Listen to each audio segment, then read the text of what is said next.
Hi everybody, welcome back to my channel. Thank you so much for joining me here today.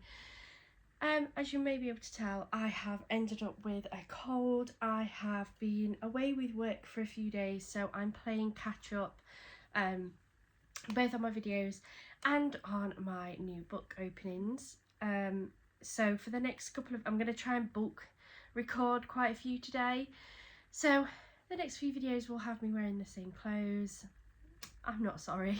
I just want to try and get these recorded as quickly as possible. I've got a feeling that may catch, so we'll see how we go with that.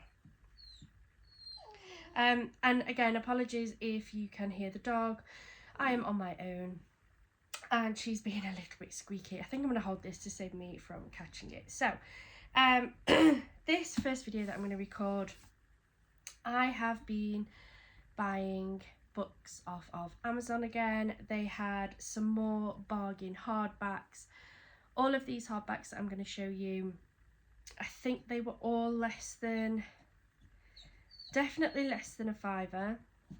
I'm pretty sure most of them when I picked them up were actually less than £3. And I'm going to keep looking, I'm going to keep an eye out on that because there's some really good books. It's a smaller haul than the last one that I showed you, but there's some more along the lines of like fantasy sci-fi that I fancied. So I'm just going to show you them. I'll grab them. I do know some of these have gone back up in price, but it's definitely worth just having a look out for them.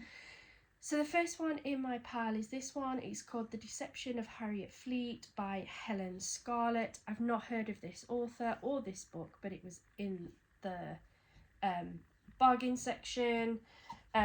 It says that it's historical fiction. I haven't really got a clue what it is, but we'll give it a go. The second one that I picked up, this is The Gift by Alan Titchmarsh. I have heard of Alan Titchmarsh, so I must admit I've never read any of his books, so I'm not really sure 100% what to expect with this. It does say an ordinary life, an extraordinary choice. I believe when I read this blurb, it's to do with their child, I think. A child within the story, not Alan Titchmarsh's child. But yeah, I thought that was definitely like a me style book, so I'd give that one a go. Then this one is called The Cyborg Tinkerer by Meg Latour. Again, I haven't got a clue. It is more along the sci-fi. Now, I don't really usually read sci-fi, if I'm honest. It's not a genre that I gravitate towards. However, this one did sound quite good. It's the Curious Case of the Cyborg Circus. This is book 1, which is one of the reasons why I picked it up. I really like it when it's the first in a series because I can try it and get into it before I buy any more. I have put the others on my wish list because when I read the blurb, it was something that I think I could get into.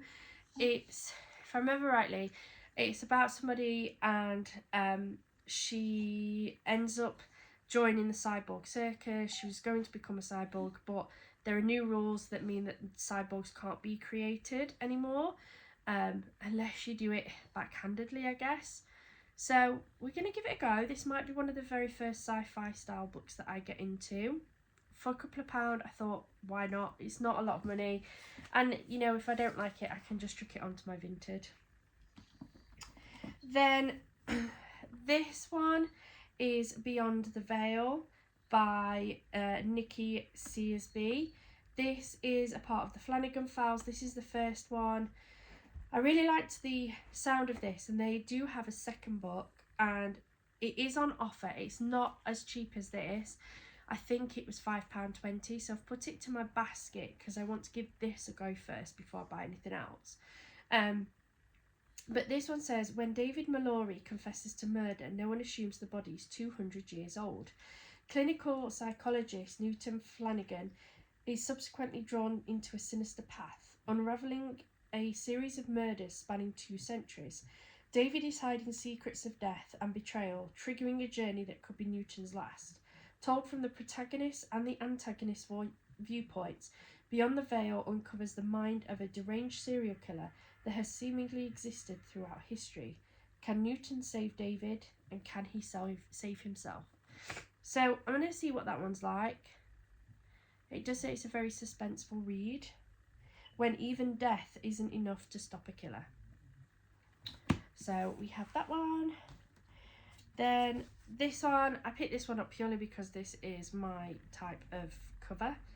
They always say don't judge a book by a cover, but I do tend to find that I gravitate towards certain covers. This one is The Divine Oblivion by Claire Archer. It is quite a heavy one, and again I feel like this is probably heading towards the more sci-fi side of things. So it says, in the wake of certain death is when one feels the most alive and will do anything to remain so. Being kidnapped to a galaxy 100 million light years away from Earth is not how Syra pictured her 21st birthday, and her abductor is a sarcastic, drunken wretch that tells her that her life on Earth was ploy to keep her safe for 16 years until it was time to bring her home. Syra is sceptical when she learns she is part of a long foretold prophecy that she, along with the king, will save Eridit Galaxy from mass extinction. As she navigates the secrets of her birth planet, Solis, she uncovers an invincible enemy and devastating curses that steal the energetic life force from her people, sending them to a painful early grave. But when Syra's eyes wander to a man who she is not destined to be with, she must come to terms that love might not be in the cards for her if she has any hope of fulfilling her divine fate, and that is not something to be taken lightly, because the creator of the universe has died and there is no one to hear their cries for help. So just it was the cover that got me with that one, because it is very much a cover I would usually go for. The next one is The Witch House by Anne Rawson. I've read a few witch-inspired books over the past 18 months and actually really enjoyed it. So when I saw this one for a couple of £, I figured it was worth a go. Who can you trust if you can't trust yourself? Yeah, we'll give that one a go. Not sure when I'm going to get around to these, but they are all being added to my TBR. Then the next one, As the Lamps Go Out, Forever England by Katrina Nowak. Now, I have never read any of the books by this author. I didn't read that this is actually the second book in the Shadows in Drab and Green. I have had a look at the first book. It's not on offer and it's quite expensive. Not expensive in terms of like general book prices, but just for what I tend to pay. I do like historical type books, which is why I picked this up. It sounds really good. I really want to have a go at it, but I need to see if I have to read the first book first. So I'm going to do a bit more investigating. If you've read this, do I need to read the first in the series, or while they're all series, are they kind of standalones but they just around the same thing? Let me know in those comments down below. That'd be really helpful. And then we have Ironbound Flames by Melanie K. Moschella. Sorry if I'm butchering that. Again, it was the cover that drew me to this one. Definitely looks like a me type book. She will play many roles for her king, spy, interrogator, even weapon. But what if she wants to be a hero? It is the first book in the Rake Riders series. I want to say there was 4 or 5. But as I say, it's book number 1. I like to start from the beginning. It means I can give it a go and see what it's like. If I like them, I can go back and buy the rest. If not, I've only bought 1 book and I've not spent loads of money. Yeah, on the TBR it goes. And then the final one that I picked up is Through Fire and Ruin by Jennifer Becker and Alice Carpeel. Again, never heard anything of them, but it looked like a me type book on the front. It is part of a series. It is the first book in that series, which is good. Some Lies Are Ruin.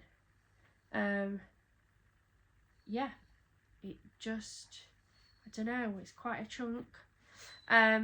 But it was a me book. I've looked at the others. Again, the others aren't on offer, but I'll just go back and grab them if I like this one when I've read it. And that is all I picked up this time from Amazon. So it really was a smaller haul. But it's another good chunk of books to add to my TBR list. And yeah, probably ought to stop growing that based on what I've got here and what I've got still coming, but you know, too late. Thank you so much for joining me here today. If you've read any of these books, please do let me know in those comments down below. I hope you have a wonderful rest of your day, and as always, happy reading.